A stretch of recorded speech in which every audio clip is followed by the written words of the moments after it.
let us discuss about sources of a research problem. Stating a suitable problem is always a difficult task for the researcher. To solve this difficulty, it is essential that the researcher acknowledges the likely sources to which he may go for formulating a suitable research problem.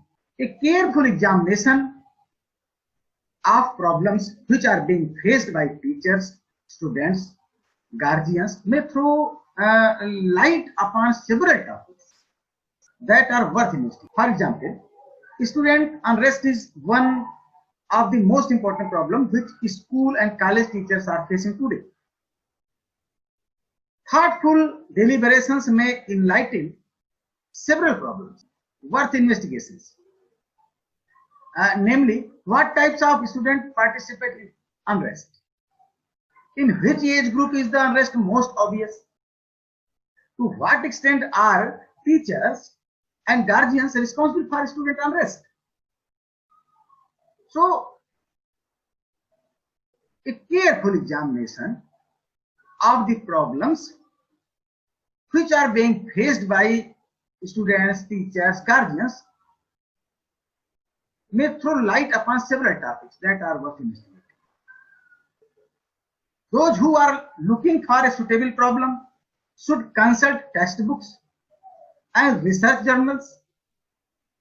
Many research articles suggest problems for further investigations. Not only this, they also demonstrate the use of different techniques also.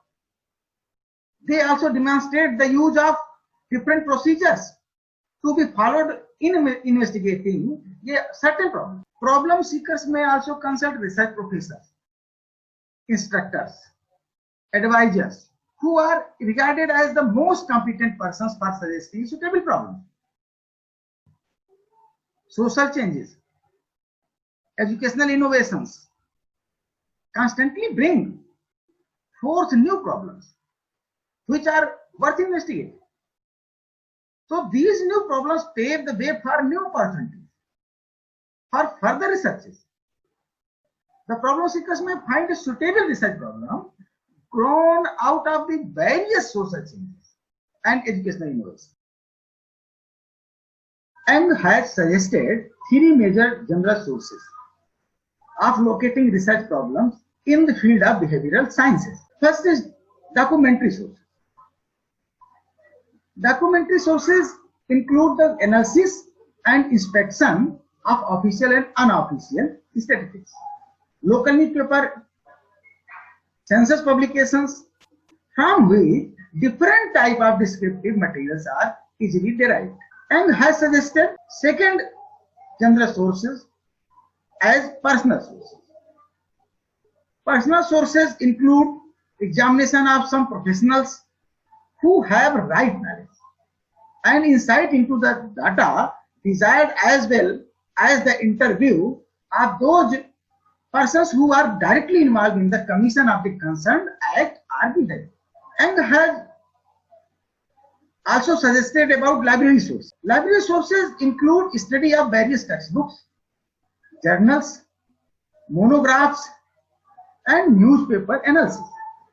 So, friends, these sources supply both practical and theoretical knowledge, and they help a lot in accumulating pertinent data regarding formulation of a research problem. Obviously, then there are different sources from which a research problem can be finally traced.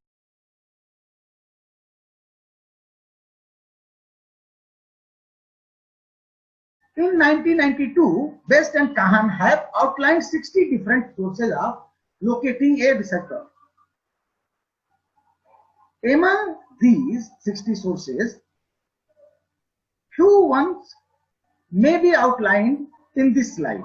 You can see television instruction, open classroom, case studies, vocational objectives of students, educational organizations, team teaching, special education, administrative leadership, step and achievement field trip, open classroom, independent study programs, students out of school activities like employment, recreation, cultural activity, reading, and television viewing, and so on up to 60 different sources. Evaluation of the problem. When considering a problem which a researcher may undertake for investigation, he is required to ask himself a series of questions about it. These questions are helpful in the evaluation of the problem on the basis of personal suitability of the researcher and that on social value of the problem. All these questions must be answered affirmatively before the study is undertaken. Let's this question: is the problem researchable? There are certain problems that cannot be effectively solved through the process of research. The questions such as, is it good to provide sex education in the secondary schools, is a value question and can be answered only on the basis of value judgment. The educationist, parents, students and teachers may provide answer to such type of questions, but in practice questions involving philosophical issue cannot be answered by scientific investigations. Science cannot provide answer to philosophical and ethical questions. A reasonable problem is always concerned with the relationship existing between two or more variables that can be defined and measured. From the foregoing discussion, it may not be assumed that the research cannot be used in developing solutions to philosophical and ethical issues. The point that is being emphasized here is that the problem must be stated in workable research questions that can be answered empirically. For instance, the earlier question might be restated as, what is the effect of sex education in the secondary schools on the attitudes of adolescent girls towards premarital indulgence in sex? Then the researcher can design a study to obtain information on this type of question that can be used in developing a solution to the ethical question. Is it good to provide sex education in the secondary schools? Let's second question: is the problem significant?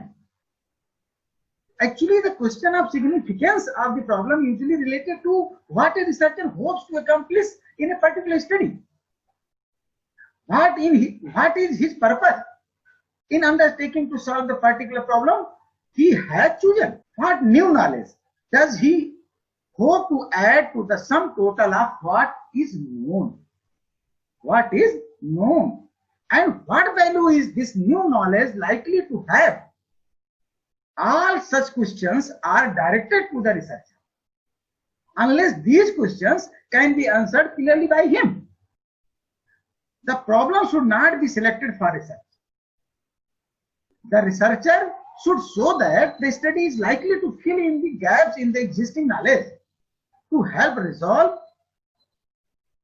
some of the consistencies in previous research, or to help in the reinterpretation of the known facts. The findings should become a basis for theory. Generalization are principles and should lead to new problems for further research. However, if the findings lack apparent implications, then they must at least have some practical application. Take another question: is the problem a new one? Actually, there is no purpose in studying a problem which had already been adequately investigated by other researchers. In ignorance, a researcher undertakes a study which is neither new nor original. Researcher therefore spends time needlessly on a problem already investigated by some other researcher To avoid such duplication, to avoid such copying, it is essential to examine very carefully the record of previous studies completed in one's field. The researcher should not select a problem until he is convinced that it really is a new problem, which has never before been investigated successfully. However, this does not mean that a problem which has been investigated in the past is no longer worthy of study. A researcher may repeat a study when he wants to verify. Note this point. A researcher may repeat a study when researcher wants to verify its conclusions or to extend the validity of its findings in a situation entirely different from the previous one. Means situation should be different from the previous researches. Let's next question. Can the problem be solved by the process of research? Is the problem such that relevant data can be gathered and an answer to the problem be found? Has the problem theoretical values? Will the problem fill the gap in the literature? Will it contribute to the development of a theory? Is the problem such that pertinent data is made available? Are good data collecting instrument available?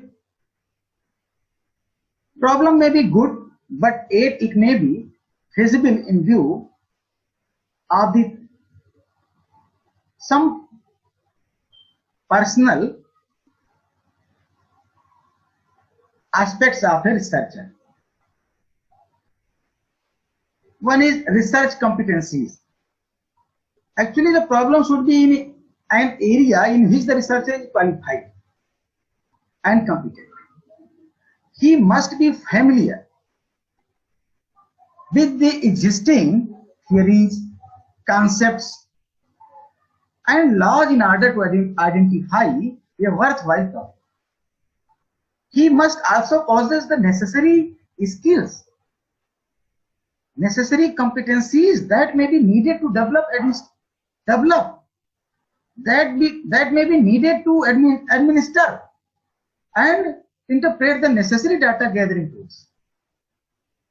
Furthermore, he needs to consider whether he has necessary knowledge of research design and statistical procedures that may be required to carry out the research through its completion.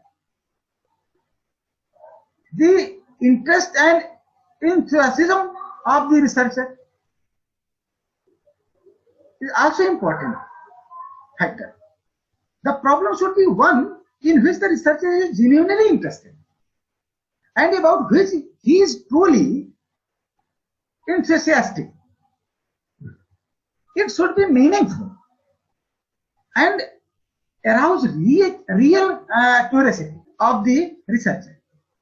The investigation of a problem in which the researcher has little and no interest can prove the most tiresome kind of distasteful task. So interest and enthusiasm of the researcher is main factor to evaluate the research problem. Financial consideration of the researcher. Problem should be one which is financially feasible. The researcher should ascertain whether he has the necessary financial support, necessary financial resources to carry on the investigation of the selected problem. He must have an estimate of the expenditures involved in data gathering equipment, printing, test material, traveling, and clerical assistance also. So if the research project is an expensive one, the researcher may determine the possibility of getting financial assistance from the state government, from the central government, from the private agencies. There are so many research organizations, so many research agencies like University Grant Commission, National Council of National Research and Training, Indian Council of Social Sciences Research. So financial aspect is very important. The problem should be one that can be studied and completed in the allotted time. The researcher should select a problem that can be investigated with little expenditure of time or energy. It is worthwhile to plan for the time that will be needed for the development and administration of tools, processing and analysis of data, and writing of the research report also. If the problem is a big one, then it is essential to explore the possibilities of seeking cooperation from others and taking it up as a team project. Administrative considerations. In addition to personal, financial and time requirement, the researcher should consider the kinds of data, equipment, specialized persons and specialized personal and administrative facilities that are needed to complete the study successfully. The researcher must ascertain whether the pertinent data are available and accessible to him. He must also check whether the school authorities permit him to contact the students, administer the necessary tools, or conduct necessary experiments, interview the teachers, or have access to important records and documents also. So, a problem is good and researchable if the researcher gets answers of all these questions, which we have discussed earlier. If all answers of all the questions in affirmative, then problem is good. Let us discuss about methods of manifesting a problem. A problem is said to exist when we know that there is something we do not know really. There are at least 3 methods in which a problem is said to be manifested. When there is a clear, noticeable gap in the results of investigation. A problem is manifested when there is a noticeable gap or absence of information. Suppose a community or a group intends to provide psychotherapeutic services. So here 2 questions arise. One is what kind of psychotherapy they should offer, and second one is which one of the different form of therapeutic methods is most effective for a given type of mental disease. These 2 questions are highly important, but there are only a few scientific studies which provide answers to these. A noticeable gap in the knowledge exists.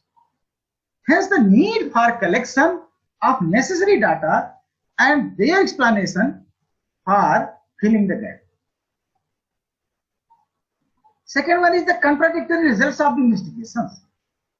Means when several investigations done in the same field are not consistent and are therefore at times contradictory. A problem to find out a new answer and settle the controversy is easily manifested. If we review those experiments that have been conducted to examine the effect of reinforcement in learning, there are some experiments which confirm the fact that learning cannot take place without reinforcement, whereas there are some experiments which have vividly confirmed the fact that learning can take place even in the absence of reinforcement. Such a contradictory situation present a problem. The investigators immediately want to know why does reinforcement affects learning in one situation but not in others. What are those situations in which reinforcement affects learning and those situations in which reinforcement does not affect learning? So likewise, several experiments have been published in which basically in the same problem has been tried to be answered. What are effect of the location of rest pause upon learning a task? So three independent and contradictory results have been obtained. One type of experiment has shown that progressively increasing rest period are better for learning. Another type of experiment has revealed that the progressively decreasing rest period are better for learning. While the third type of experiments has revealed the effect of a progressively increasing or progressively decreasing rest period are about the same. So in such a situation, the question arises, why do these three types of experiments provide us with conflict results? In an attempt to locate the possible reasons, the investigator may think of extraneous variables which might have been left uncontrolled, and therefore they may think of extraneous variables which might have been left uncontrolled, and therefore there were differences in the results of the experiment. So the problem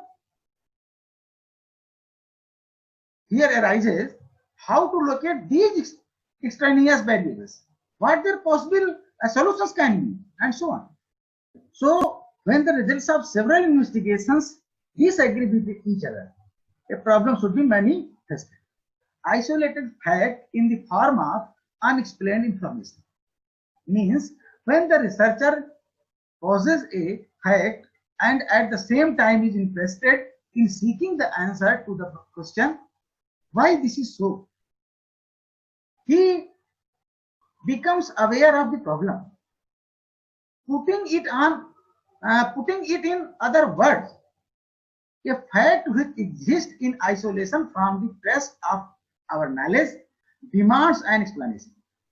In fact, anything in itself presents no problem. But if it does not fit with the existing knowledge, the problem is said to be manifested. In such a situation, collection of new information. In such a situation, collection of new data becomes necessary so that eventually the researcher can expect that the new fact will be related to the additional information in such a way that it will be adequately explained. So these are the primary methods in which the research problem is manifested. A research student must have by now adequate knowledge, but these methods of manifestation, kinds of a research problem. Research problems are, you can say research problem can broadly be categorized into two ways, into two types. One is solvable problem and another one is unsolvable problem. The solvable problem is one that raises a question which can be answered with the use of our normal capacities. With the help of our normal capacities. And an unsolvable problem is one that raises questions which cannot be answered with our normal capacities. Unsolvable problems are usually concerned with the supernatural phenomena. The supernatural phenomena. A problem like, let an example, does a reward facilitate learning? A problem like this is an example of a solvable problem. How does our mind work? Is there a divinity that shapes our aims?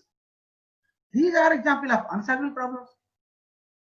The main distinctions, main difference between a solvable problem and an unsolvable problem is that solvable problem can empirically be solved by studying observable events, whereas unsolvable problem cannot be empirically studied. One point should be noted here, science addresses itself to only solvable problem. This is a very important point. It should be noted that science addresses itself to only solvable problem. A problem is said to be solvable if it is possible to advance a suitable hypothesis as a tentative solution to it.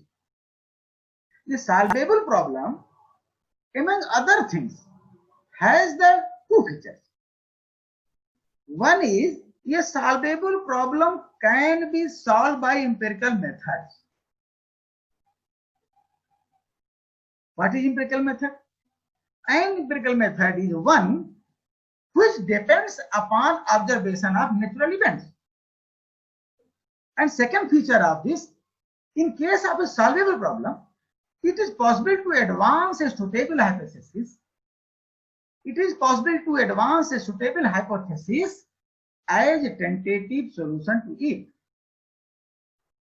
An unsolvable problem possesses the trait of unstructuredness. An unsolvable problem remains unstructured because the interest of researcher is not clear and the area it refers to is so unorganized that it no longer remains possible for the researcher either to specify the relevant observation or to relate the observation to Bagg's formulation. Let's some example. Can human nature be changed? This is unsolved problem type of question. Is an example of such unsolvable problem in which the sufficient degree of unstructuredness exists. So unsolvable problem has inadequately defined terms and the operational definition of such a problem contains vagueness and its variables are such that cannot be defined operationally. In this example, human nature is vague and it cannot be defined operationally.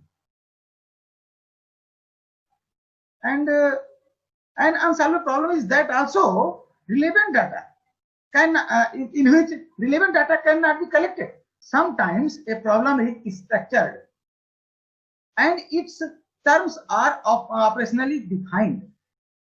Yet the researcher sometimes cannot collect relevant data. So these characteristics are such that an unsolvable problem can readily be distinguished from a solvable problem.